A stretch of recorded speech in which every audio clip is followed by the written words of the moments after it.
ሰላም እንዴት ነህ? ደህና እንዴት ዋልክ? ቆይተሃል? ሁሉ ሰላም? አለን። ሰሞኑን ስለ አንዳንድ ጉዳዮች እስቲ እንነጋገር። በተለይም ከአርቲስቷ ጋብቻ ጋር በተያያዘ ከሌሎችም ደግሞ በዚህ በተለይ ቤስ ቴሌቪዥን ላይ ቀርበው ከነበሩት ሁለት ልጆች ይሄ በዳይፐር የሚጠቀመው ወጣትና ያገኛትን አፍቃሪ በተመለከተ ጉዳዮች ትንሽ የተራገቡ ነበር። ከዛ አልፎ ደግሞ የነ መንሱርም ጉዳይ ተነስቷል። የመንሱር እንግዲህ ብዙዎቻችን በቲክቶክ እናውቀዋለን። አሁን ወደ ቡርኪና ፋሶ ሄዷል ተብሏል። እንግዲህ ቡርኪና ፋሶ ገብቷል፣ እዛው ኑሮውን አድርጓል ተብሏል። በተለይ የትራውሬ ሀገር ነው ቡርኪና ፋሶ። ለጉብኝት ነው የሄድኩት ነው የሚለው፣ ግን በዛው ቀርቷል የሚባሉ ወሬዎች አሉና እስቲ እነዚህ ጉዳዮች ላይ እንነጋገራለን ብዬ አስባለሁ። እሺ ጥሩ ነው። ጥሩ ነገሮች ነው ያነሳው። እንግዲህ ሰሞኑን እነዚህ ነገሮች በደንብ ብዙ ሰዎች መነጋገሪያ ሆነው ነበር እና ከመጀመሪያው ስነሳ የአርቲስቷ ጉዳይ ነው። በጋብቻ ታስራለች እና በጣም ደስተኛ እንደሆነች ያስታውቃል። ግን ከዛ ጋር ተያይዞ ያው ሰዎች ብዙ ኮምፕሌን እያቀረቡ የሚገኙ አንዳንድ ሰዎች አሉ። ምንድን ነው የሰማሁት? ያው ለምንድን ነው እኔ አንድ ያልገባኝ ነገር አለ። ሰው የራሱ የሆነ ምርጫ ይኖረዋል፣ የራሱ የሆነ ፍላጎት አለው ሁሉም ሰው እና ምርጫዋን ለማጣጣል የሄዱበት ርቀት ትንሽ እኔን ስቦኛል። እና ለምንድን ነው ሰዎች በዚህ ሰዓት ላይ በተለይም ደግሞ አርቲስቶች የራሳቸውን ሰዎች በየትኛውም መንገድ ካገቡ በኋላ እነዚህ ሩመሮች ሲበዙ ትዳራቸው አደጋ ላይ ይወድቃል? እና እስኪ ባሏ ከእሷ ጋር የነበረውን ሪሌሽን በምን እንደተገናኙ የምናውቀው ነገር የለም። ግን ደግሞ ከእሱ የተሻለ ሰው ማግባት እንደምችል ሰዎች እያወሩ ነበር እና ይሄ ነገር እንዴት ታየዋለህ? አስፈላጊ ነው? ብዙ ሰዎች ኮመንት እየሰጡ ነው ያሉት። እኔ አግባብ ነው ብዬ አላስብም። በእርግጥ የራሷን ምርጫ ወስናለች። ከዛ ውጪ የሚነሱ የሶሻል ሚዲያ ግርግሮች ተገቢ ናቸው የሚል ሀሳብ የለኝም። ከዚህ ጋር ግን ተያይዞ የምታየው የአብዛኞቻችን መለኪያ በተለይም ከዚህ ከውጫዊ ውበት ጋር የተገናኘ እንደሆነ ትረዳበታለህ። አሁን አብዛኛው ሰው የሚያነሳው ከሱ የተሻለ ሰው ማግኘት ትችል ነበር፣ ብላብላ ብላብላ ነው የሚሉት። በተለይም በቲክቶክ ላይ ምናምን ያሉ ሰዎች እና እንግዲህ በማነው ዘፋኙ በመጀመሪያ ሙዚቃዋ ከመጣች በኋላ በእሱ ባለው ዘፈን ከዛ ማሬ ማሬ በሚለው ማለት ነው በጣም ታዋቂ የሆነች እና ብዙ ሰዎች የሚወዷት ልጅ ናት። ሜቢ እንግዲህ ብዙዎቹ ከእሷ ጋር ባላቸው ኢንትረስት የተነሳ ሊሆን ይችላል ብዬ ነው ማስበው ይህንን ነገር ያደረጉት እንጂ በእርግጥ አግባብነት ያለው ንግግርም አይደለም። ከዛ በተረፈ እንግዲህ ብዙ አርቲስቶች ተገኝተውበታል። እነ ሰላም ተስፋዬ፣ እነ ሩታ መንግስታብን ጨምሮ ቪዲዮቹን እያየኋቸው ነበር እና ግርማ ተፈራ፣ እሱ ባለው የሺ እንዲሁም እሷ የታወቀችበትን ዘፈን እዛው ላይ ሲጫወትላት አይተናል። እንግዲህ ይሄ ጥሩ የሚባል የሰርግ ስነስርዓት ነው ያደረገችው። ከዛ በተረፈ ግን አብዛኛው ሰው ለመተቸት እየሄደበት ያለው ርቀት እኔ አግባብ ነው ብዬ አላስብም። ብዙዎቹም በዛ መልኩ ይረዱታል ብዬ አስባለሁ። እንግዲህ በእርግጥ የብዙ አርቲስቶች ትዳር ከእንደዚህ አይነት ነገሮች ጋር የተገናኘ ነው።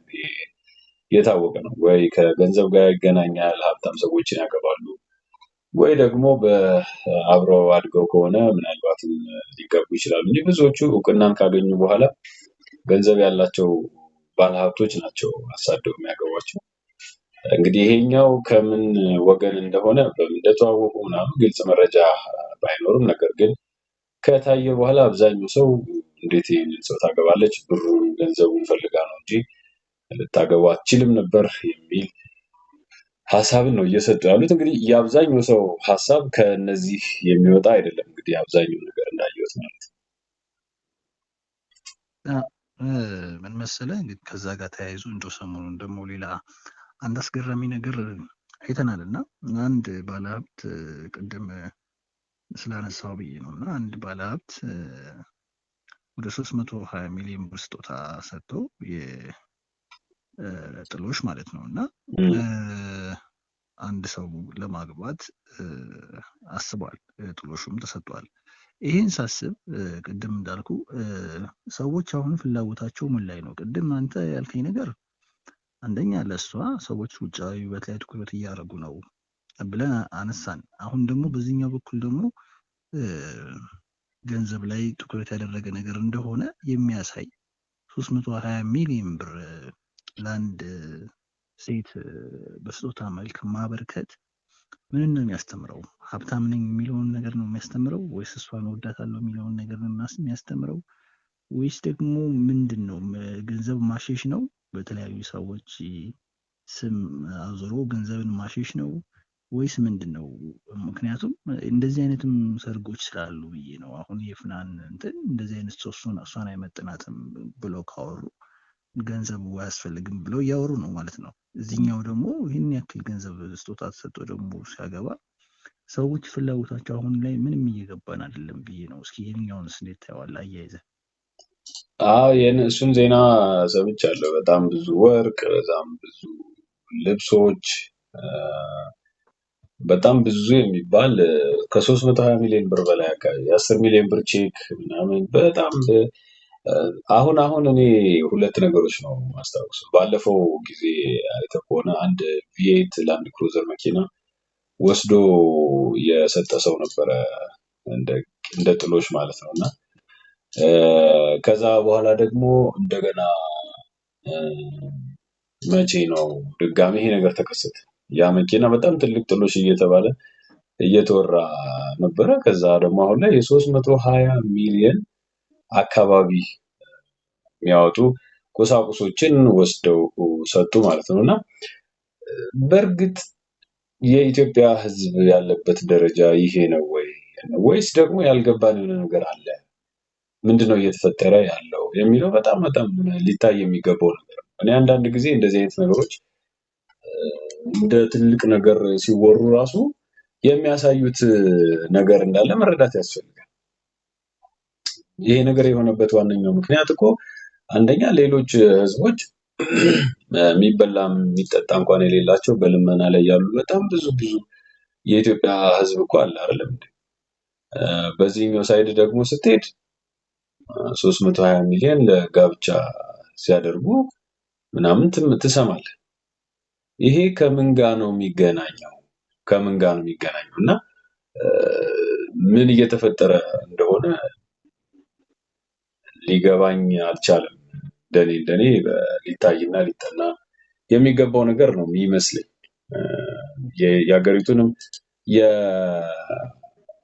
ምንድነው ስሙ የዚህ ገንዘብ ክፍፍል ኢንካም ወዴት እየሄደ እንደሆነ በቃ የሚያሳይ ነገር ነው ብዬ ነው የማስበው። እና እንደ ጥሩ ነገር ሳይሆን ሊሞላው የሚችለው ሊታይ የሚችለው ሜቢ እንደ ማስጠንቀቂያ ምናልባት የሀገራችን የኢንካም ዲስትሪቢዩሽን እንዴት እንደሆነ በጥቂት ሰዎች እጅ እንደወደቅን የሚያሳይ ነው የሚመስለኝ። እና ይሄ ነው ለእኔ የሚታየኝ። በጣም ደስ የሚል ሀሳብ ነው ያቀረብከው። የእነዚህን እንግዲህ የሁለቱን ሰዎች ሰርግ እዚሁ ላይ እንጨርሰው። ምክንያቱም ምንም ማለት አንችልም። ምክንያቱም ያው እሷ አግብታለች፣ እግዚአብሔር ትዳሯን እንዲባርክላት ነው የምንመኘው፣ ጥሩም ልጅ ስለነበረች። ከዛ ውጭ ግን የሰው ወሬና እንትን የእነሱን ህይወት ላይ ሊያናጋ ይችላል። እንደው ከዚህ በኋላ እንደው መልእክት ያለኝ ትዳሯን ሸፈንፈን አድርጋ ብትኖር ነው። ወይ ልታይ የሚለው ነገር ብዙም ስለሌለባት ከዚህ በኋላ የራስን ህይወት ወደ ግል አዙሮ ሁሉ ሰረሞኒው ስላለቀ የግል ህይወትን መኖር ነው። የነዛኞቹ ነገሮች እንግዲህ ቀስ በቀስ የምናየው ይሆናል። ገና ሽምግልና ነው መሰለኝ የሰማነው። ሰርጉ ላይ ደግሞ ሌላ የሚያስደምም ነገር መስማታችን አይቀርም። ብዙ የምናወራበት ይሆናል ሲመጣ ማለት ነው እና ሲደርስ።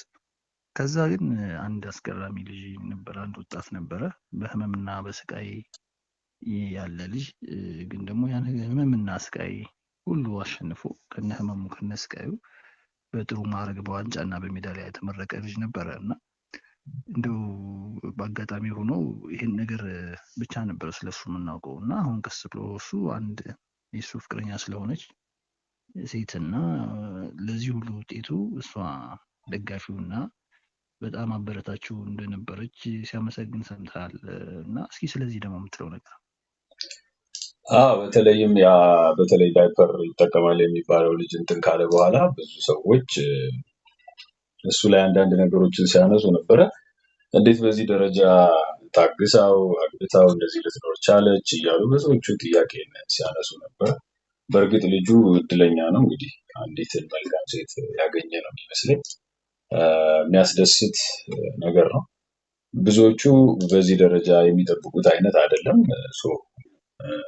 መልካም የሚባል እድል ነው የገጠመው ብዬ ነው የማስበው። ምክንያቱም ብዙዎቻችን የምናያቸው የምንሰማቸው ታሪኮች ከዚህ አይነት ነገር ጋር እጅግ በፍጹም የተራራቁ ናቸው። እንደምታውቀው እንዴት አገባችው፣ እንዴት ተዋደዱ፣ እንዴት እንደዚህ ሆኑ የምንላቸው ብዙዎቹ አብዛኛውን ፍቅሩን ምንም ከገንዘብ ጋር ብቻ ስለሆነ የሚያገናኙት ማለት ነው። እና የሚገርም ነገሮች ነው እየሰማን ያለ ነው ኢቢኤስ ላይ እና የሚደገፍ ነገር ነው።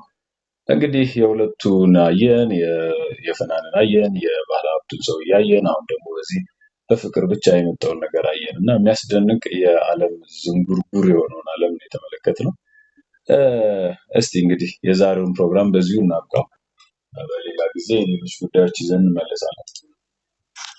እሺ፣ ሰላም አመሰግናለሁ። ጥሩ ነገር ነበር ያነሳ ነው። በደንብ ደግሞ ማውራታችን ስለማይቀር ቴንኪው። መልካም ጊዜ። እሺ፣ ቻው።